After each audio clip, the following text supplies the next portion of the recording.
Selamat siang. Kembali lagi bersama saya Patra Mangimbur Permahadi.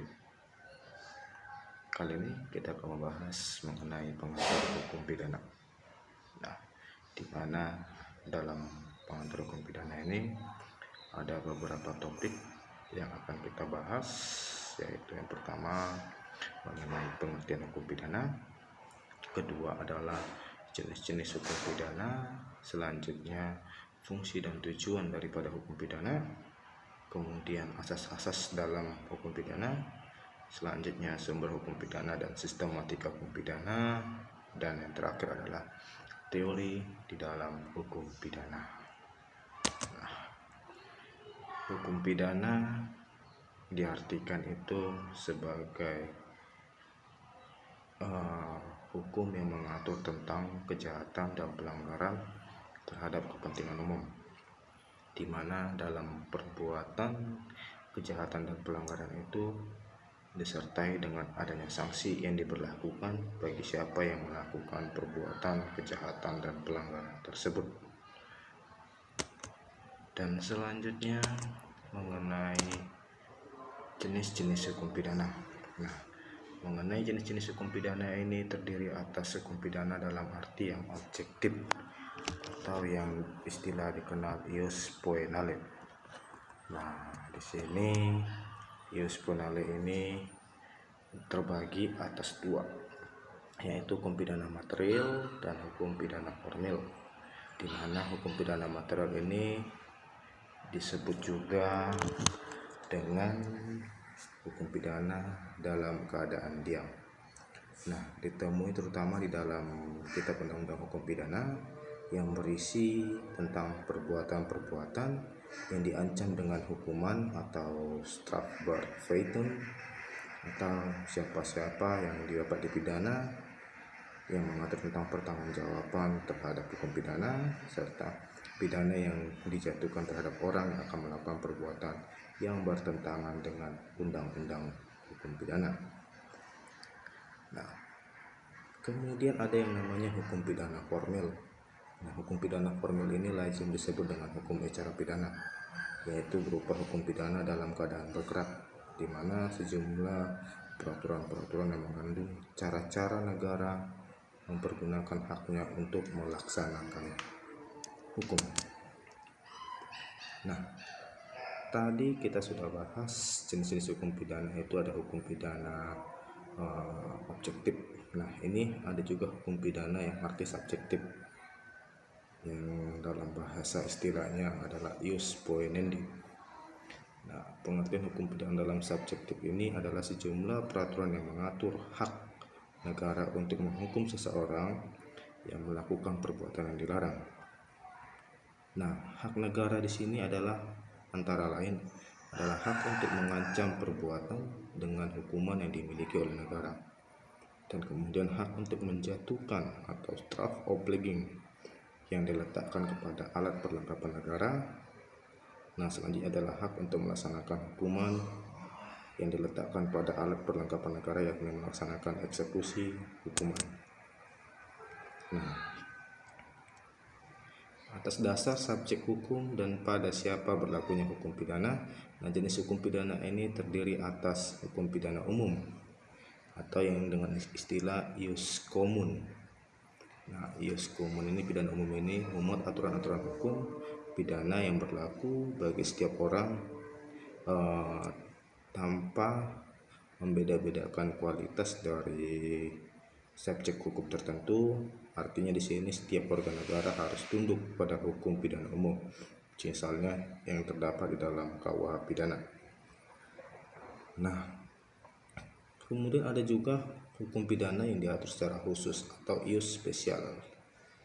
Nah, di sini hukum pidana khusus ini memuat aturan hukum pidana yang berlaku bagi subjek hukum atau orang-orang tertentu, atau berkenaan dengan jenis-jenis perbuatan tertentu. Misalnya hukum pidana yang dimuat dalam pasal atau dalam bab 28 buku 2 KUH pidana tentang kejahatan jabatan, yang hanya diperuntukkan dan berlaku bagi orang-orang warga penduduk negara yang berkualitas sebagai pegawai negeri saja, atau hukum pidana militer hanya berlaku bagi subjek hukum anggota militer saja. Nah, kemudian ada juga jenis hukum pidana berdasarkan sanksi ataupun hukuman. Nah, mengenai sanksi hukum pidana di dalam KUH pidana diatur di dalam pasal 10 KUH pidana, di mana hukuman pidana itu terdiri atas dua, yaitu hukuman pidana pokok dan hukum pidana tambahan. Untuk hukum pidana pokok terdiri atas 4, yaitu hukuman mati, hukuman penjara, hukuman tutupan, hukuman denda. Dan untuk yang kedua adalah hukuman tambahan. Di sini terdiri atas pencabutan hak-hak tertentu, perampasan barang-barang tertentu, serta pengumuman keputusan hakim. Lalu apa sih fungsi dan tujuan daripada hukum pidana? Nah, dilihat dari fungsinya, pakar hukum Sudarto menjabarkan atau mendefinisikan fungsi daripada hukum pidana, di mana beliau membagi atas fungsi yang umum, di mana hukum pidana merupakan salah satu bagian dari hukum. Oleh karena itu, fungsi hukum pidana juga sama dengan fungsi hukum yang pada umumnya yaitu mengatur hidup kemasyarakatan atau untuk menyelenggarakan tata dalam masyarakat. Kemudian beliau juga mendefinisikan fungsi hukum yang secara khusus. Nah, fungsi hukum secara khususnya menurut beliau adalah untuk melindungi kepentingan hukum terhadap perbuatan yang hendak memperkosanya dengan sanksi yang berupa pidana yang sifatnya lebih tajam jika dibandingkan dengan sanksi yang terdapat pada cabang hukum lainnya. Dan untuk mengenai tujuan daripada hukum pidana, yaitu adalah yang pertama adalah melindungi kepentingan individu. Nah, di sini maksud tujuan dari hukum pidana melindungi kepentingan individu adalah untuk melindungi kepentingan suatu masyarakat atau negara dengan suatu pertimbangan yang serasi dari suatu tindakan yang tercelah. Kemudian tujuan yang berikutnya adalah memberikan efek jerah. Nah, di sini tujuannya adalah memberikan rasa takut bagi mereka yang ingin melakukan pelanggaran terhadap hukum. Nah, tujuan selanjutnya adalah mendidik. Nah, di sini mendidik adalah mencegah terjadinya gejala-gejala sosial yang tidak sehat yang melakukan perbuatan yang dilanggar.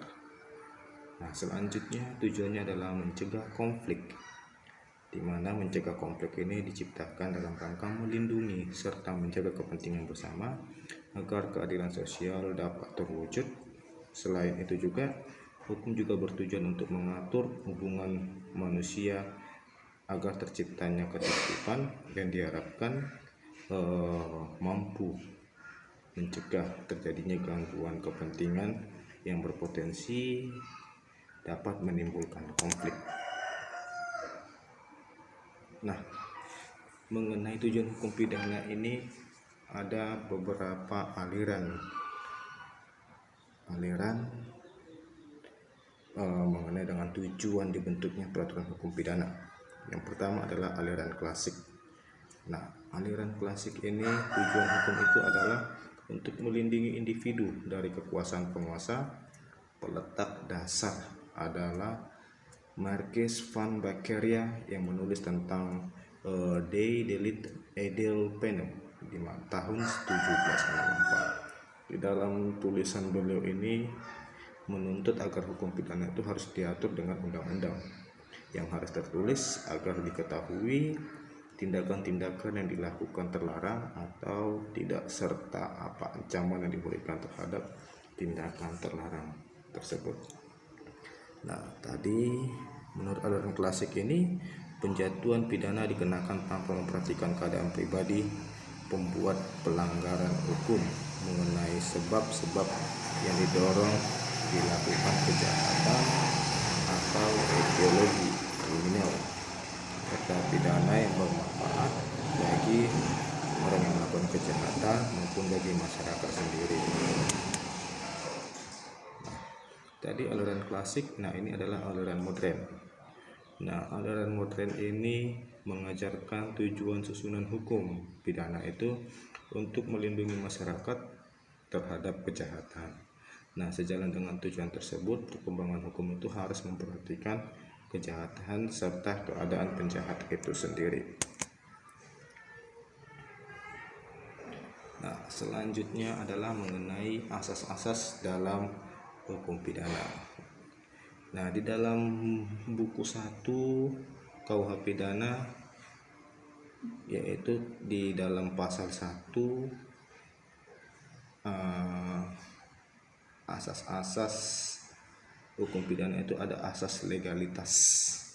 Nah, asas legalitas ini yang menyatakan nullum delictum nulla poena sine previa lege poenale, yang artinya adalah tidak ada perbuatan dapat dipidana kecuali atas kekuatan aturan pidana dalam perundang-undangan yang telah ada sebelum perbuatan itu dilakukan.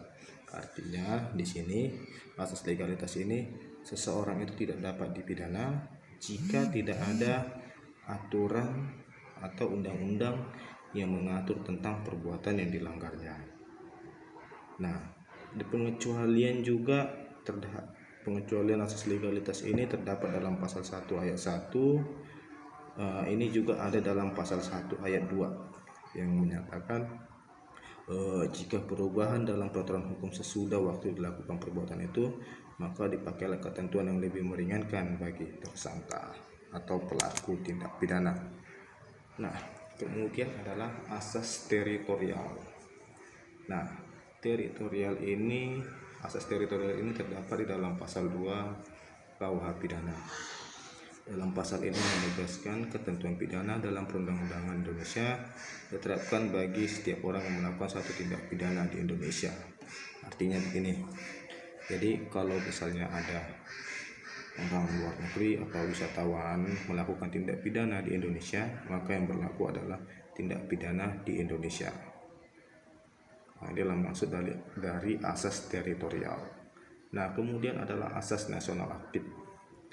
Asas ini dapat kita lihat di dalam pasal 3 KUH pidana yang berbunyi ketentuan pidana dalam perundang-undangan Indonesia berlaku bagi setiap orang yang di luar wilayah Indonesia melakukan tindak pidana di dalam kendaraan air atau pesawat udara Indonesia. Kemudian ada asas nasional pasif. Nah, mengenai asas nasional pasif ini dapat kita lihat di dalam ketentuan pasal 4 KUH pidana yang berbunyi ketentuan pidana dalam perundang-undangan Indonesia diterapkan bagi setiap orang yang melakukan di luar Indonesia. Nah, selanjutnya adalah asas universalitas. Nah, asas universalitas ini adalah asas yang memberlakukan KUH pidana terhadap perbuatan pidana yang terjadi di luar wilayah Indonesia yang merugikan kepentingan internasional. Nah, asas ini dapat kita lihat di dalam ketentuan pasal 4 ayat 4 KUH pidana. Nah, selanjutnya adalah mengenai sumber-sumber hukum pidana dan sistematika hukum pidana. Pertama, mengenai sumber-sumber hukum pidana. Nah, sumber-sumber hukum pidana itu terdiri atas 3 bagian.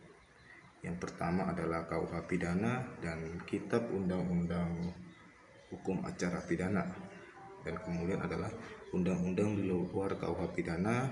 Nah, sini maksudnya adalah undang-undang yang mengatur secara khusus, misalnya tentang undang-undang tindak pidana korupsi, undang-undang tindak pidana militer, undang-undang tindak pidana lingkungan hidup, dan lain sebagainya. Nah, kemudian ada undang-undang yang non pidana yang mengatur tindak pidana. Contohnya misalnya undang-undang pers, undang-undang pendidikan nasional, undang-undang perbankan, undang-undang pajak, partai politik, pemilu, merek, dan perseroan terbatas.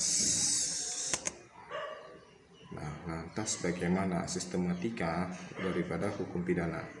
Nah, menurut sistematika hukum pidana itu terdiri atas 3 buku.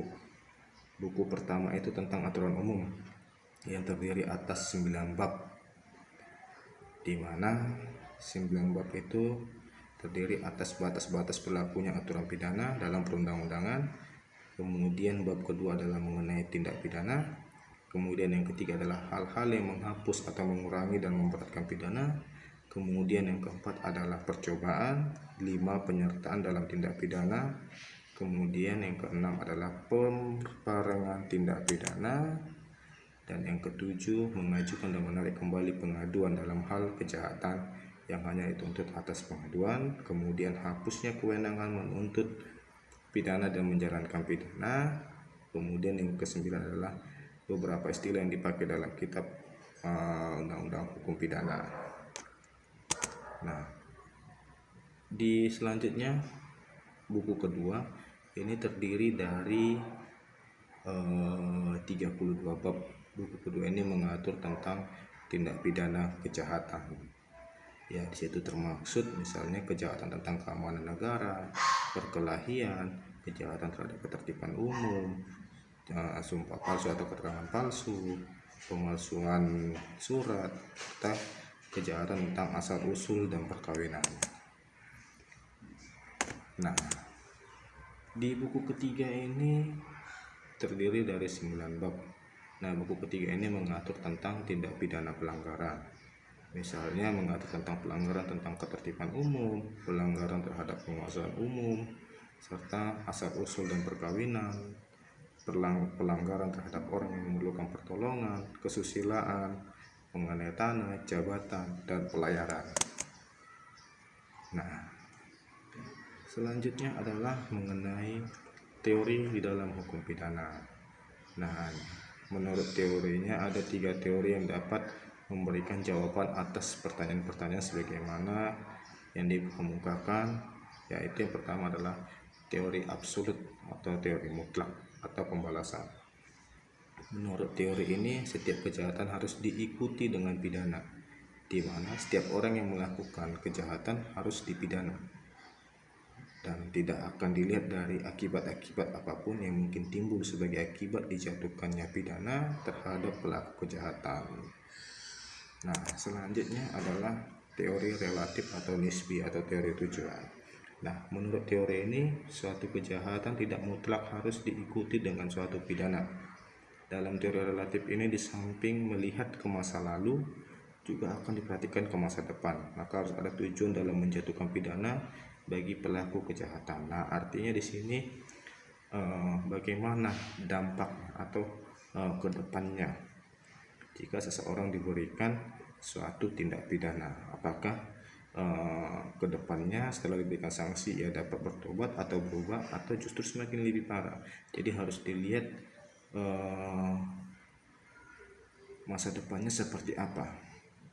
Nah, inilah teori relatif atau nisbi atau teori tujuan, artinya tujuan daripada pemidanaan itu.